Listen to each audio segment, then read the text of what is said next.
Hey everyone, today in this video, I'm going to show you how to factory reset your Roborock. This is the Saros 10R. If you're interested in this product or you want to find out more about it, the link to it with the latest deals and discounts will be in the video description.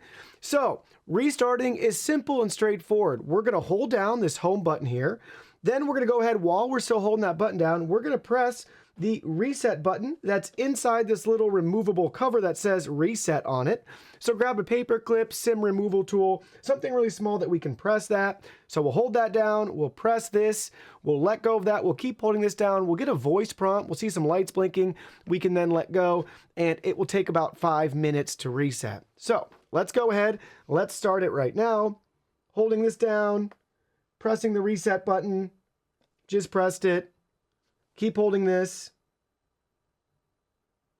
The lights just blink. Now we can let go. Restoring factory settings. This will take about 5 minutes. So that's it. It's flashing. We got the voice prompt. Everything else, it works out on its own, but simple and straightforward. Hold that button down. Press the reset button. Let go of that. You don't have to hold that button down. Just do a quick press. Keep holding down the home button until you see the lights change. Then you're able to let go and you'll hear the voice prompt, and that's it. Give it 5 minutes or less and it will reset everything back to its original state.